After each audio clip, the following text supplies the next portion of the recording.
కొన్ని నుంచి చూసి తర్వాత ప్రభుని ఆరాధన చేస్తున్నాము. ఈరోజు మనం ఇక్కడ కూర్చొని ఉన్నాము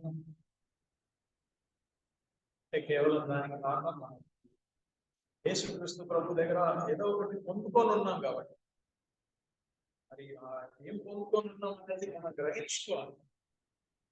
అంటే ఒక అలవాటు ప్రకారం చర్చికి రావడం వెళ్ళిపోవడం, అంటే రాకుంటే ఏదో అయిపోద్ది, క్రిస్టియన్స్ అయిపోయాం కనుక కంపల్సరీ రావాలి అనే ఒక మైండ్ సెట్ తో రాకూడదు. వచ్చినప్పుడు ఆరాధన చేయడానికి ఏదో ఒకటి ఇక్కడ పొందుకోవాలి. శారీరకమైన దీవెనలు కాదు, ఎనివే దేవుడు ఇస్తారు.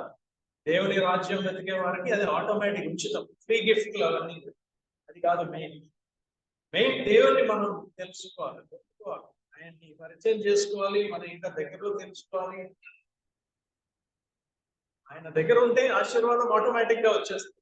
ఎంత మీకు కావాలో అంత వస్తుంది, ఎక్కువ రాదు తక్కువ రాదు. ఎంత అయితే దేవుని దృష్టిలో అవసరమో అది. సో ఈరోజు మనం ఇక్కడ కూర్చున్నాం, ఆరాధన చేసే ముందు కొన్ని విషయాలు మనం ధ్యానం చేద్దాం. మన ఈరోజు ఇక్కడ రక్షణ పొందిన వారై కూర్చున్నాము. కష్టాలు ఇబ్బందులు ఉన్నప్పటికీ కూడా ఒక మనశ్శాంతిగా ఉంది, దేవుడు చూసుకుంటారనే ఆ కాన్ఫిడెన్స్ కేవలం ఏకైక కారణం యేసుక్రీస్తు ప్రభు. మనం చేయాల్సిన గందరగోళం అంతా చేసిన లోకంలో మనము లోకంలో ఉన్న అందరూ యేసుక్రీస్తు ప్రభుని దేవుడు పంపించారు ప్రేమలో వినిపించడానికి. యేసుక్రీస్తు ప్రభు ఏమై ఉన్నారో మనకనేది మనం గ్రహించుకోవాలి. అందరు యేసుక్రీస్తు ప్రభు మనకు మరణించారు, శిలువలో మరణించారు, రక్తం కార్చారు అంటాము, అది కరెక్టే, దానిలో డౌట్ లేదు. ఆయన శిలువ మరణం వల్ల, శిలువలో కార్చిన రక్తం వల్లే ఈరోజు మనకు విమోచన ఉంది. లేకుంటే నేను మిమ్మల్ని క్షమించి మీరు నన్ను క్షమిస్తే సరిపోదు.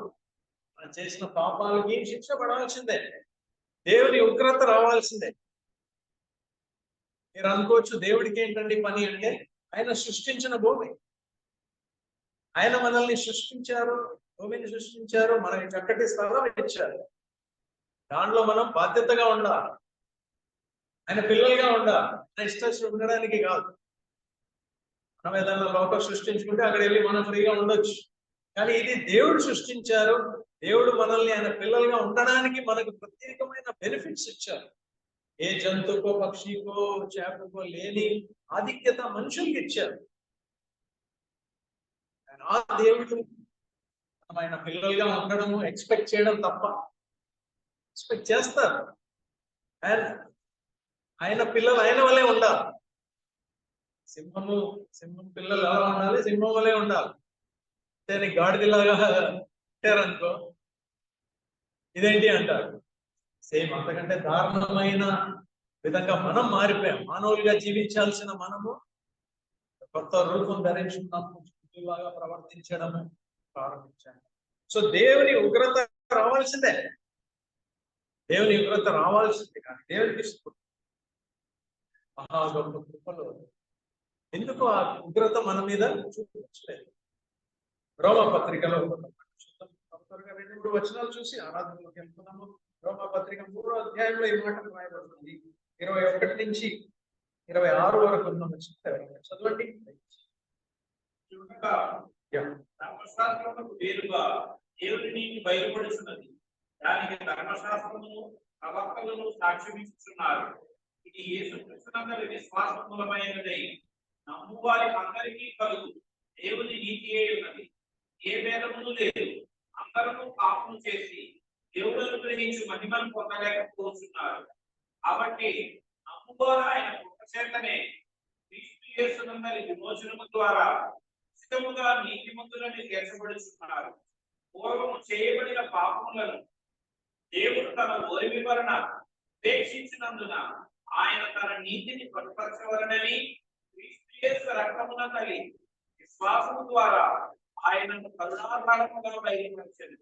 దేవుడి తన నీతిని తాను నీతిమంతులను విశ్వాసము గలవానిని నీతిమంతులుగా తీర్చువాడునై ఉంటకు ఆయన అలాగు చేశాడు. 25వ వచనం, దేవుడు ఆయన్ని ఏ విధంగా సిలువలో ఆయన వేలాడదీశారు అని రాయబడి మనకి. పాపులకు దేవుడు తన ఓరిమి వలన ఉపేక్షించినందున ఆయన తన నీతిని బలపరచవలెనని క్రీస్తును క్రీస్తు యేసు రక్తమునందరి విశ్వాసం ద్వారా ఆయన కరుణాధారముగా బయలుపరిచారు. కరుణాధారంగా అంటే ఒక దేవుణ్ణి ఆయన ఉగ్రతను చల్లార్చడానికి ఇట్టుగా పెట్టారు. దేవుని ఉగ్రత రావాల్సిందే. కేరళలో జరిగిన సంఘటనలో మీరు వినుంటారు. రోజు ఒక పక్క నుంచే వెళ్ళే నది పక్కన ఊర్లు ఉన్నాయి. ఎందుకో ఆ రోజు వర్షాలు ఎక్కువైపోయి ఆ మట్టి అంతా లూజ్ అయిపోయి వెళ్ళే నది ఇంకో బ్రాంచ్ కూడా తీసేసుకుంది. ఇంకో నదిగా ప్రవహించి ఈ ఊర్లంతా కొట్టుకుపోయి అందరు కూడా చాలా మంది 200-300 ఊర్లు మునిగిపోయాయి. కానీ ఒక ఇంట్లో వాళ్ళు ఎస్కేప్ అయ్యారంట. వాళ్ళ ఇంటి పక్క నుంచే వెళ్ళారు. వాళ్ళ ఇంటికి ఏదో బండ ఏదో అడ్డుగా ఉన్నారు కాబట్టి బ్రతికిపోయారు. అదేవిధంగా దేవుని ఉగ్రత రావాల్సింది మన మీద అడ్డంగా యేసుక్రీస్తు ప్రభు ఒక రక్తం వల్ల మనకు రాలేదు. సో ఈ రోజు ఆరాధన చేసే ముందు మనం ఫస్ట్ అర్థం చేసుకోవాలి మన పాపంలో ఎంత సీరియస్ మ్యాటర్ అనేది. మనం ఒక చిన్న అబద్ధం ఆడేసాము, కోపడ్డాము, లేకుంటే ఏదో కామెంట్ చేసాం, చిన్న చిన్నవి కదా అనుకుంటాం. కానీ దేవుని దృష్టిలో చిన్న చిన్నవి కావాలండి. అవి మన ఉగ్రతకి పాత్రలై ఉన్నాము. అది ఆయన దేవునికి స్తోత్రం. అది ఆపేశారు. రెండో మాట కూడా మనం చూద్దాము. రోమ పత్రికలోనే 5వ అధ్యాయంలో మనం చూసినాం 9వ వచనము. ఆయన రక్తపూరణం ఇప్పుడు నీతిమంతులుగా తీర్చబడి మరింత నిశ్చయంగా ఆయన ద్వారా ఉగ్రత నుంచి మనం రక్షించబడ్డాం అనేది చూసాము. Is anger. దేవుడిని మనం ఊహించలేం. కానీ ఆయన నీతిమంతులు, ఆయన బిడ్డలుగా ఆయన్ని వెతికే వారికి ఎప్పుడు ఆయన బ్రహ్మాండమైన ఆయన ప్రేమ.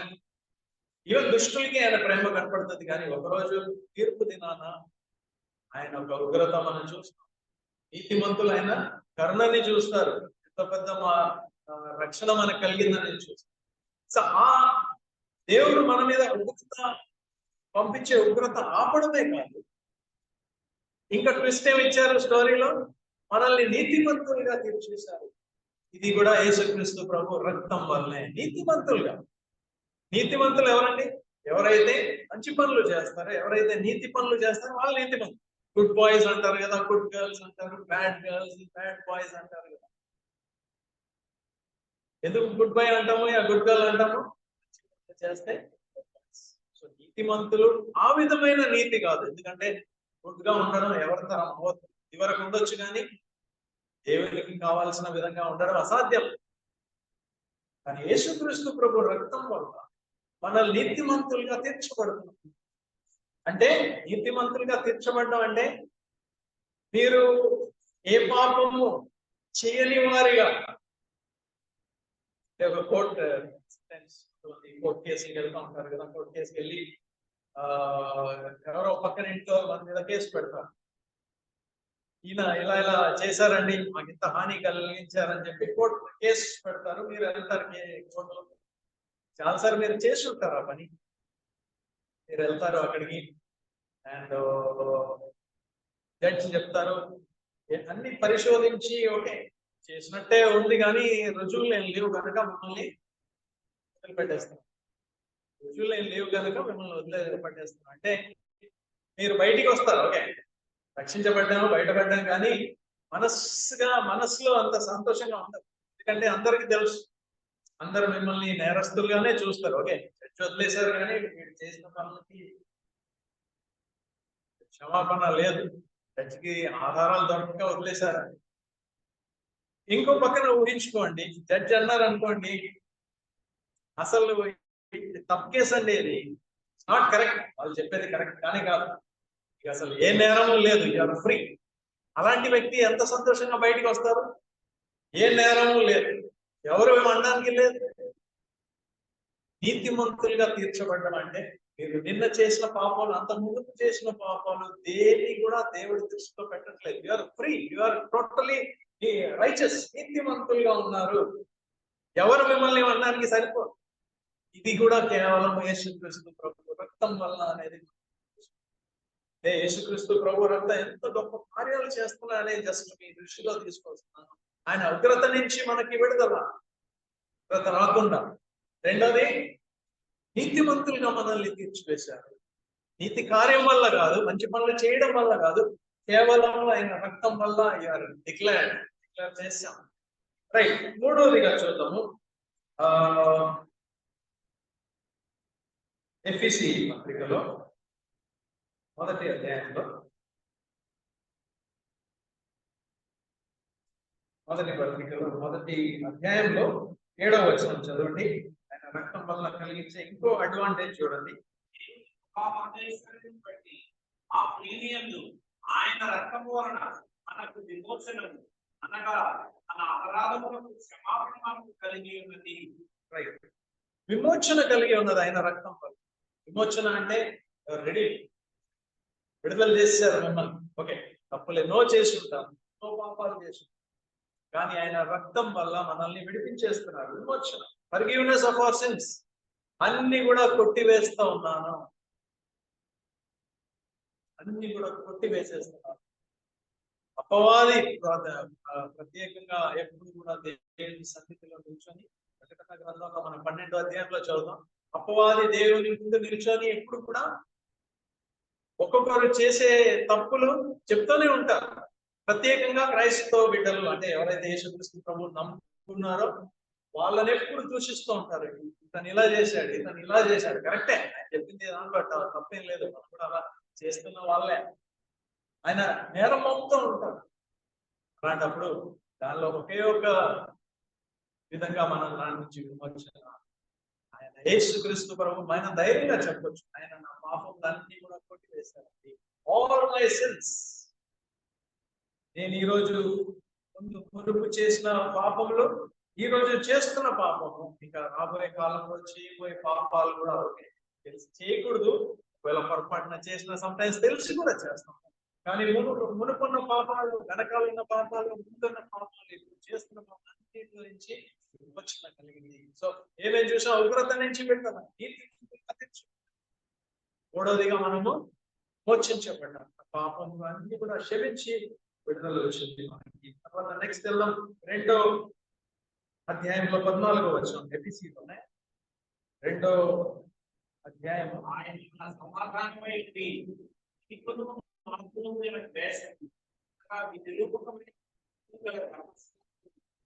శరీరము కొట్టివేడు చేత అత్యధికమును కడగొట్టి హృదయంలోని ఏకం చేశారు.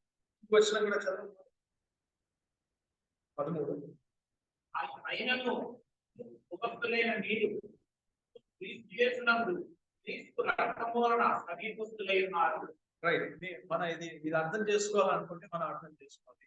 భూమి ఆకాశం దేవుడు సృష్టించారు, తర్వాత ఆదాము హవ్వలు పాపం చేయడం వల్ల, తర్వాత లోకం అంతా కూడా పాపం నుంచి పాపంతో నిండిపోయి, నోవా కాలంలో లోకం అంతటి దేవుడు జల ప్రళయంతో అందరినీ అంతం చేశారు. తర్వాత కాలంలో నోవా పిల్లలు తరం స్టార్ట్ అయ్యింది. దాంట్లో కూడా ఎవరు సరిగా ఉన్నట్టే కనపడలేదు. పాపం చేస్తూ ఎవరి దారిలో వాళ్ళు ఎదుగుతూ అందరూ కూడా పాపం తప్పి వెళ్తున్న సమయంలో దేవుడికి ఒక వ్యక్తి కనపడ్డారు. దేవుడు అంత వెతికినా కోట్ల మంది మధ్యలో ఎవరు దొరకలేదు. దారుణం. అబ్రహాం అనే ఒక వ్యక్తి దొరికారు. ఆయన గొప్ప నీతిమంతుడేం కాదు, కానీ దేవుడు ఆయన సెలెక్ట్ చేశారు. ఆయన సెలెక్ట్ చేసుకొని ఆయనకి చెప్పారు, నీకు వాగ్దానం ఒక స్థలం ఇస్తున్నాను, అక్కడికి వెళ్ళండి, నేను నిన్ను ఆశీర్వదిస్తాను, అనేకులకి ఆశీర్వాదంగా ఉంటావు, తరతరాలు యుగాలకి నువ్వు ఆశీర్వాదంగా ఉంటాయంటే ఆయన విశ్వసించారు, ఆయన నమ్ముకున్నారు. దేవుడు చెప్తున్నారు జరుగుతుంది. లోకంలో ఎవరు నమ్మలేదు. దేవుడు ఆయనకి ఎలా ప్రత్యక్షమయ్యారో నాకు తెలియదు, కంట్లో కనపడలేదు అనుకుని నేను అనుకుంటున్నాను. ఎందుకంటే దేవుడిని చూసిన వాళ్ళు ఎవరు లేరు అనేది బైబిల్ చెప్తుంది. అబ్రహాం ముందు ఏం ప్రత్యక్షం అవ్వలేదు. ఆయనకి బహుశా దేవుని కొన్ని తలంపులు అవన్నీ ఉండట్టు పట్ట కొంచెం మాటలు మీద ఉంటారు. ఆయన డెసిషన్ తీసుకున్నారు, ఓకే బయలుదేరదు, 75 years రిటైర్మెంట్, చచ్చిపోయే టైం దగ్గర కూడా ఉంది, కానీ ఆయన పిలుస్తున్నారు, బయలుదేరారు.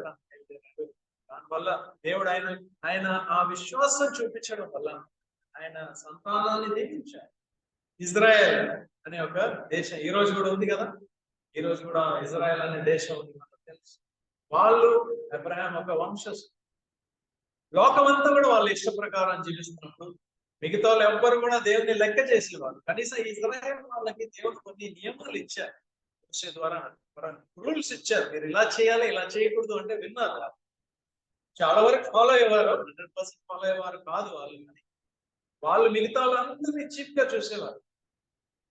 ఎవరు విగ్రహారాధికులు అందరూ వేస్ట్. అంటే మనం అందరం భారతదేశంలో ఉన్న మనం అందరం కూడా మనల్ని కూడా వాళ్ళు చీప్ గా చూస్తారు. ఎందుకంటే వాళ్ళు నమ్మే వాళ్ళు, మాకు దేవుడు ఆయన నియమాలు ఇచ్చారు, సో మేము దీవించిన పడిన వాళ్ళు, అలాగే అబ్రహాం గారికి ఇచ్చిన దీవెనలు మాకే అని చెప్పి.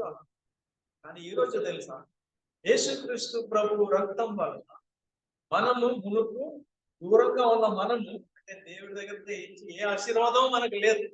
అబ్రహాం వంశస్థులకి ఆశీర్వాదం. కానీ ఈ రోజు యేసుక్రీస్తు ప్రభు ద్వారా మనం కూడా అదే వంశావళిలో చేరిపోయాం. ఇది గలాతీ పత్రికలో ఉంది, చూపించాను కానీ అది కావాలంటే ఒకసారి పిక్చర్ చూసేది. గలాతీ పత్రిక, గలాతీయులకి రాసిన పత్రికలో 3వ అధ్యాయంలో 29వ వచనం. మీరు క్రీస్తు సంబంధులైతే అబ్రహాము యొక్క సంతానమై ఉండి వాగ్దాన ప్రకారం వారసులై ఉన్నారు. క్రీస్తు సంబంధులైతే అంటే మీరు క్రీస్తు యేసు ప్రభువుని నమ్ముకున్న వాళ్ళైతే, అంటే నమ్ముకున్నాం కదా, మనము అబ్రహాం ఒక వంశంలో చేరిపోయాం. అబ్రహాం ఒక వంశంలో చేరిపోవడం వల్ల ఏమొచ్చింది, మనకి గొప్ప ఆశీర్వాదము, దేవుడు ఆయనకి ఆశీర్వాదించిన ఆశీర్వాదము మనకు వచ్చింది. సో టుడే అబ్రహాం గారు ఆయన మనకి పూర్వజనులు అందరిలో ఉన్నారని చెప్పుకోవడానికి కాదు, కానీ దేవుడు ఆయనకి ఇచ్చిన ఆశీర్వాదాలు నాకు వచ్చేస్తాయి. ఆశీర్వాదం ఏంటో తెలుసా, ముందు అధ్యాయంలో రాసింది కదా, ఆశీర్వాదము పరిశుద్ధాత్మ వలన మనకు వచ్చేస్తుంది. అంటే ఈరోజు యేసుక్రీస్తు ప్రభు ద్వారా మన హృదయము పాపం నుంచి విడిపించబడిన మనకి దేవుని ఆశీర్వాదము పరిశుద్ధాత్మ ఇవ్వబడింది. అది నిజమైన ఆశీర్వాదం. ఆశీర్వాదం అంటే లోక సంబంధమైన ఆస్తులు కాదు, అది పరిశుద్ధాత్మ మనలాంటి వారికి దేవుడు ఇవ్వడము, అది ఆశీర్వాదం. సో అది కేవలం యేసుక్రీస్తు ప్రభు రక్తం ద్వారా సాధ్యం. సో మనం చూసాం కదా, మునుపు దూరస్తులైన మనం యేసుక్రీస్తు ప్రభు రక్తం ద్వారా దగ్గరకు వచ్చేసాం. అంటే యూదులకి మనకి ఏం తేడా లేదు, మన అందరం కూడా కలుసు. అండ్ మనకు కూడా మన మధ్యలో కూడా ఏమీ డిఫరెన్స్ లేదు. లో కాస్ట్ హై కాస్ట్ అని మన దేశంలో చాలా ఎక్కువ. అప్పర్ కాస్ట్, నేను ఈ కాస్ట్ ఆ కాస్ట్ అవన్నీ ఇంకా కూడా మనసులో ఉంటే మనం అర్థం చేసుకోవాలి, ఎక్కడో తేడాగా ఉంది, మనం దేవుని బిడ్డలుగా జీవించలేము, అసాధ్యం. ఇలాంటి భేదాలు చేసి ఆయన ప్రతి అడ్డగా ఉన్న గోడని కొట్టివేసి మునుపు దూరస్తున్న అందరినీ కూడా తెలిసి, అలాంటప్పుడు మన మధ్యలో దాంట్లో సబ్ డివిజన్లు చేయడంలో అర్థం లేదు. సరే ఒక ఫ్యామిలీ అయి ఉన్నాము యేసు, అది ఇంకో అడ్వాంటేజ్. ఇక నెక్స్ట్ మనం చూద్దాము కొలొస్సీ పత్రిక 1వ అధ్యాయం 20వ వచనం. కొలొస్సీ పత్రిక 1వ అధ్యాయం 20వ వచనము. ఆయన సర్వసంపూర్ణంగా నివసింపవలనని ఆయన సిలువ రక్తము చేసి ఖండించేసి ఆయన ద్వారా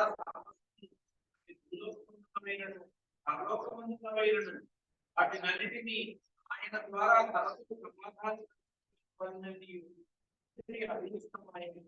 ఇక్కడ మనం చూస్తున్నాం సిల్వ రక్తం వల్ల మనకి దేవునితో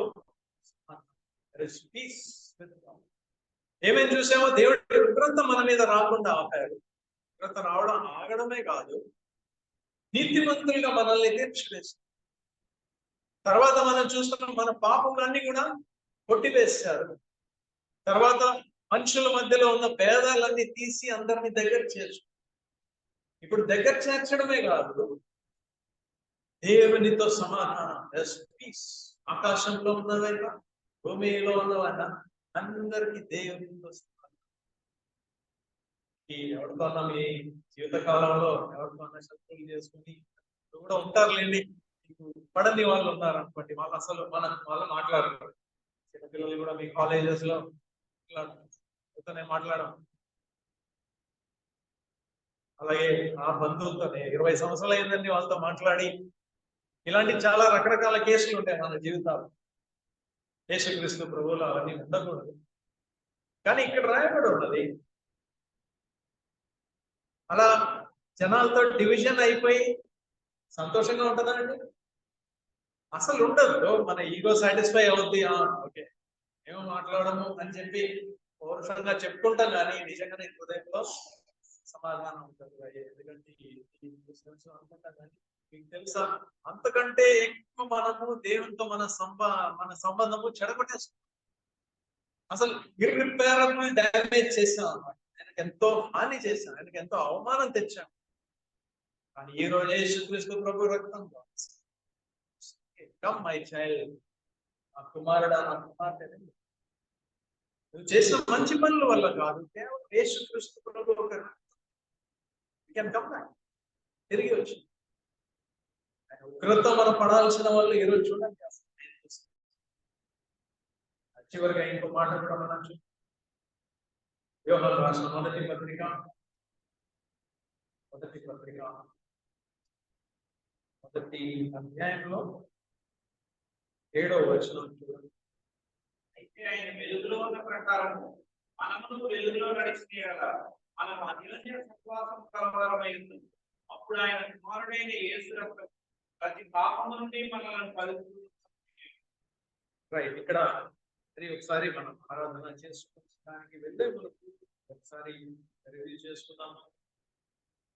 యేసుక్రీస్తు ప్రభు రక్తం ద్వారా ఆయన ఉగ్రత నుంచి మనం రక్షించబడ్డాం, నీతిమంతులుగా తీర్చబడ్డాం.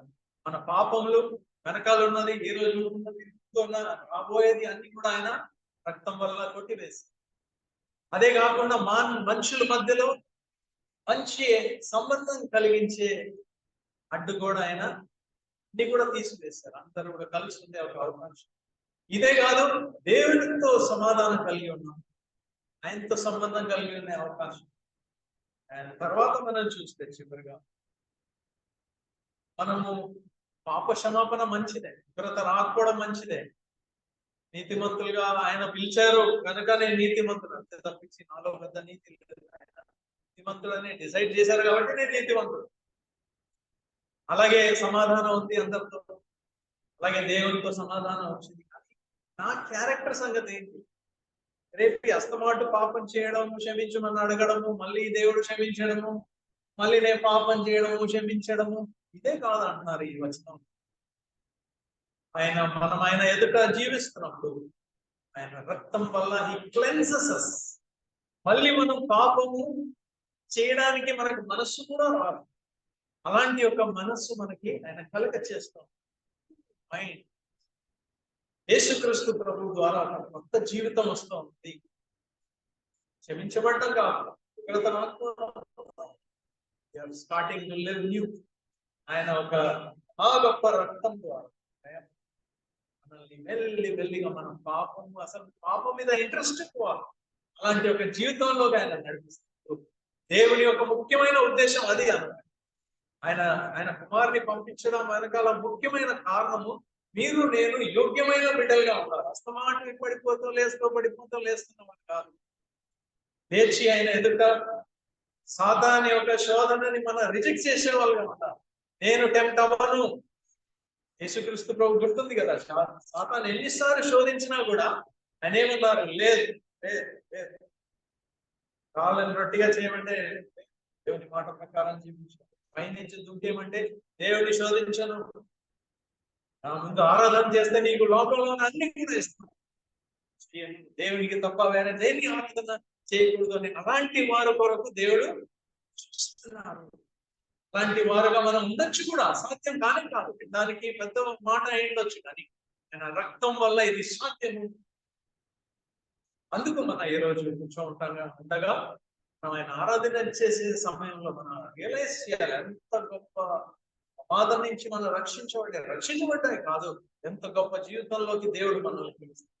మనం చేసుకున్న ఆరాధన చేద్దాం. దేవుడు మాటలు దీవించుకుంటాడు.